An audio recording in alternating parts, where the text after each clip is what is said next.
I am ASMR Illumination, and this is Sense and Sensibility, Chapter 23. However small Elinor's general dependence on Lucy's veracity might be, it was impossible for her, on serious reflection, to suspect it in the present case, where no temptation could be answerable to the folly of inventing a falsehood of such a description. What Lucy had asserted to be true, therefore, Elinor could not, dared not, longer doubt.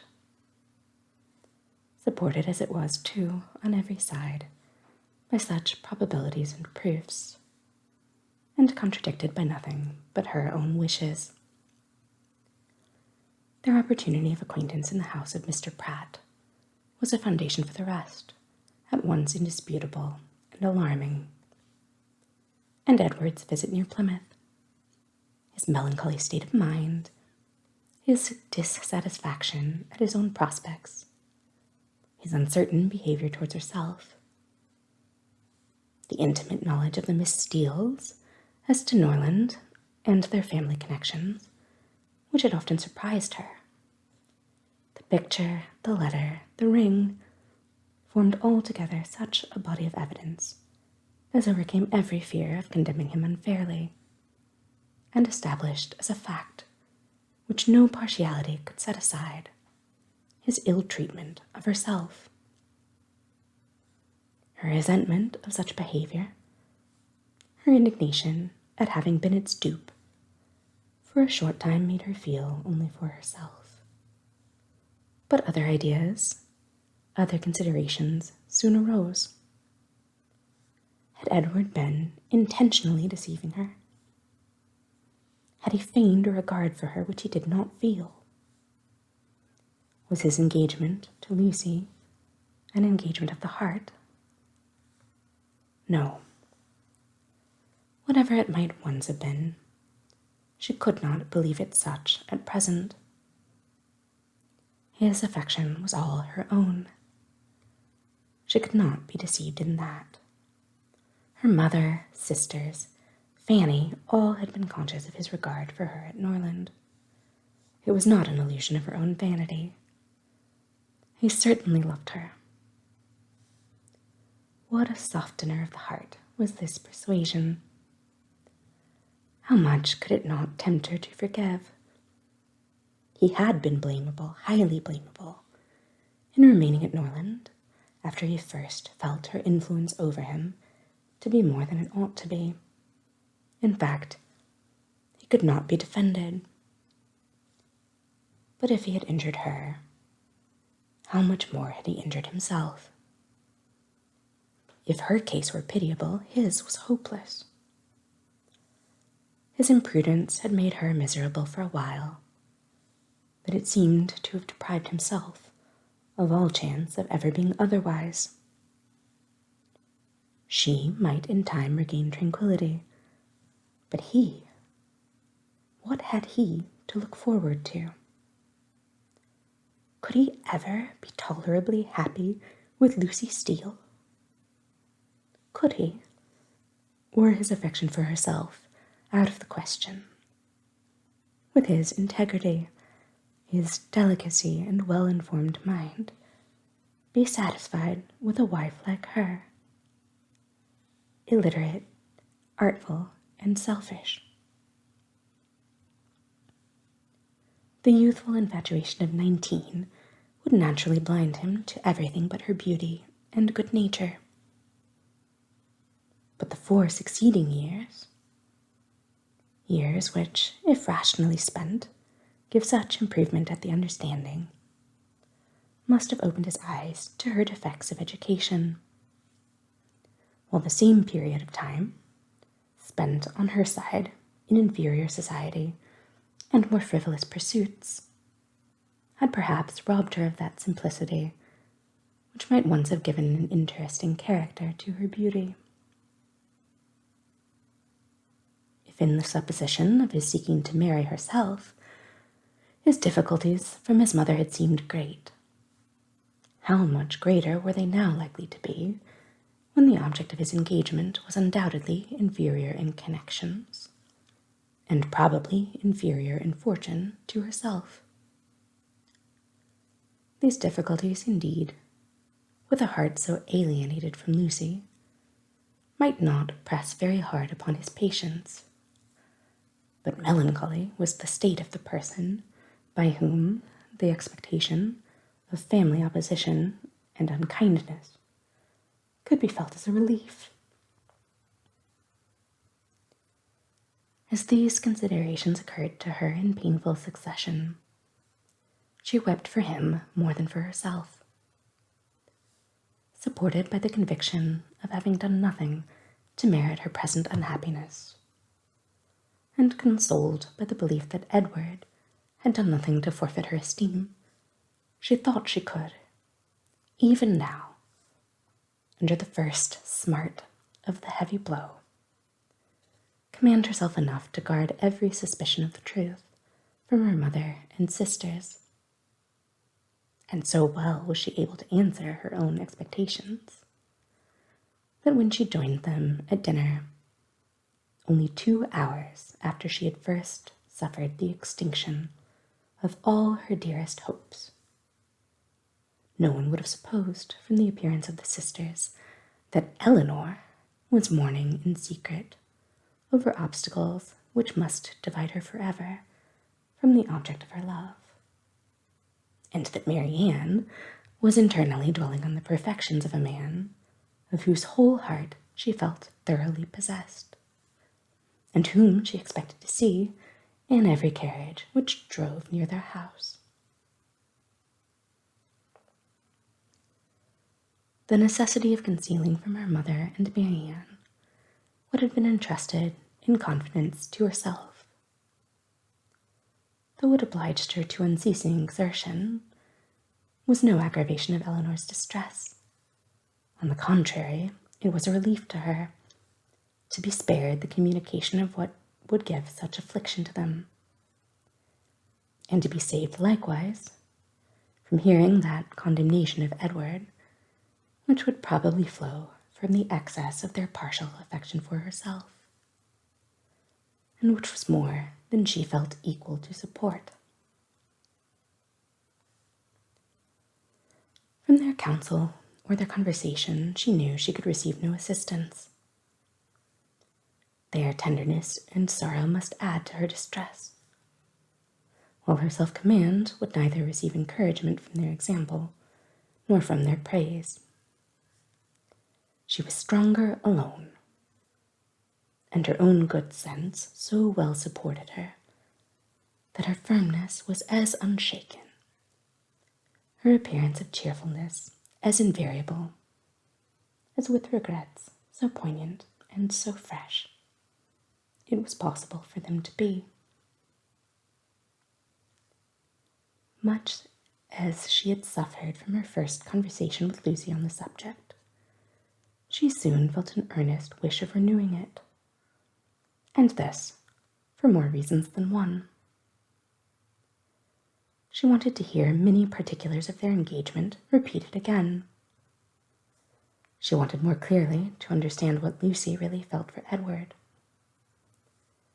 whether there were any sincerity in her declaration of tender regard for him, and she particularly wanted to convince Lucy, by her readiness to enter on the matter again, and her calmness in conversing on it, that she was no otherwise interested in it than as a friend, which she very much feared her involuntary agitation in their morning discourse must have left at least doubtful.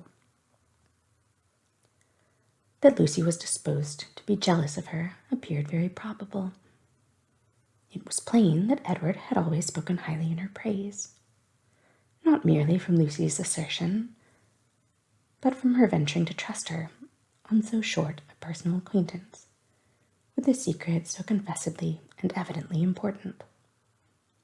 And even Sir John's joking intelligence must have had some weight. But indeed, while Elinor remained so well assured within herself of being really beloved by Edward. It required no other consideration of probabilities to make it natural that Lucy should be jealous, and that she was so, her very confidence was a proof. What other reason for the disclosure of the affair could there be, but that Elinor might be informed by it of Lucy's superior claims on Edward, and be taught to avoid him in future? She had little difficulty in understanding thus much of her rival's intentions, and while she was firmly resolved to act by her, as every principle of honor and honesty directed, to combat her own affection for Edward, and to see him as little as possible, she could not deny herself the comfort of endeavoring to convince Lucy that her heart was unwounded. And as she could now have nothing more painful to hear on the subject than had already been told, she did not mistrust her own ability of going through a repetition of particulars with composure. But it was not immediately that an opportunity of doing so could be commanded, though Lucy was as well disposed as herself to take advantage of any that occurred, for the weather was not often fine enough to allow of their joining in a walk where they might most easily separate themselves from the others. And though they met at least every other evening, either at the park or cottage, and chiefly at the former, they could not be supposed to meet for the sake of conversation. Such a thought would never enter either Sir John or Lady Middleton's head, and therefore very little leisure was ever given for general chat, and none at all for particular discourse. They met for the sake of eating, drinking, and laughing together, playing at cards or consequences, or any other game that was sufficiently noisy. One or two meetings of this kind had taken place, without affording Elinor any chance of engaging Lucy in private. When Sir John called at the cottage one morning, to beg, in the name of charity, that they would all dine with Lady Middleton that day, as he was obliged to attend the club at Exeter, and she would otherwise be quite alone, except her mother and the two Miss Steeles. Elinor, who foresaw a fairer opening for the point she had in view, in such a party as this was likely to be, more at liberty among themselves under the tranquil and well-bred direction of Lady Middleton than when her husband united them together in one noisy purpose, immediately accepted the invitation. Margaret, with her mother's permission, was equally compliant, and Marianne, though always unwilling to join any of their parties, was persuaded by her mother, who could not bear to have her seclude herself from any chance of amusement, to go likewise. The young ladies went, and Lady Middleton was happily preserved from the frightful solitude which had threatened her. The insipidity of the meeting was exactly such as Elinor had expected. It produced not one novelty of thought or expression, and nothing could be less interesting than the whole of their discourse, both in the dining parlour and the drawing room. To the latter, the children accompanied them, and while they remained there, she was too well convinced of the impossibility of engaging Lucy's attention to attempt it. They quitted it only with the removal of the tea things. The card table was then placed, and Elinor began to wonder at herself for having ever entertained a hope of finding time for conversation at the park. They all rose up in preparation for a round game. "I am glad," said Lady Middleton to Lucy, "you are not going to finish poor little Anna Maria's basket this evening, for I am sure it must hurt your eyes to work filigree by candlelight. And we will make the dear little love some amends for her disappointment tomorrow, and then I hope she will not much mind it." This hint was enough. Lucy recollected herself instantly and replied, "Indeed, you are very much mistaken, Lady Middleton. I am only waiting to know whether you can make your party without me, or I should have been at my filigree already. I would not disappoint the little angel for all the world. And if you want me at the card table now, I am resolved to finish the basket after supper." "You are very good. I hope it won't hurt your eyes. Will you ring the bell for some working candles?" "My poor little girl would be sadly disappointed, I know, if the basket was not finished tomorrow. For though I told her it certainly would not, I am sure she depends upon having it done." Lucy directly drew her work table near her, and reseated herself, with an alacrity and cheerfulness which seemed to infer that she could taste no greater delight than in making a filigree basket for a spoiled child. Lady Middleton proposed a rubber of casino to the others. No one made any objection but Marianne, who, with her usual inattention to the forms of general civility, exclaimed, "Your ladyship will have the goodness to excuse me. You know I detest cards. I shall go to the pianoforte. I have not touched it since it was tuned." And without further ceremony, she turned away and walked to the instrument. Lady Middleton looked as if she thanked heaven that she had never made so rude a speech. "Marianne can never keep long from that instrument, you know, ma'am," said Elinor, endeavoring to smooth away the offence. "And I do not much wonder at it, for it is the very best toned pianoforte I ever heard." The remaining 5 were now to draw their cards. "Perhaps," continued Elinor, "if I should happen to cut out, I may be of some use to Miss Lucy Steele in rolling her papers for her. And there is so much still to be done to the basket, that it must be impossible, I think, for her labor singly to finish it this evening. I should like the work exceedingly if she would allow me a share in it." "Indeed, I shall be very much obliged to you for your help," cried Lucy, "for I find there is more to be done to it than I thought there was. And it would be a shocking thing to disappoint dear Anna Maria, after all." "Oh, that would be terrible indeed," said Miss Steele. "Dear little soul, how I do love her." "You are very kind," said Lady Middleton to Elinor. "And as you really like the work, perhaps you will be as well pleased not to cut in till another rubber, or will you take your chance now?"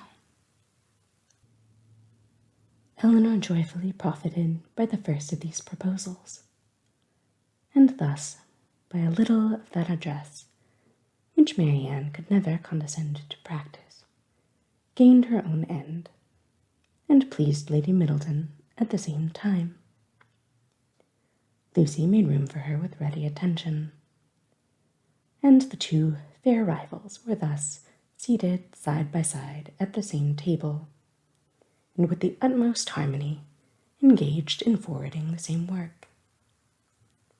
The pianoforte, at which Marianne, wrapped up in her own music and her own thoughts, had by this time forgotten that anybody was in the room besides herself, was luckily so near them that Miss Dashwood now judged she might safely, under the shelter of its noise, introduce the interesting subject without any risk of being heard at the card table.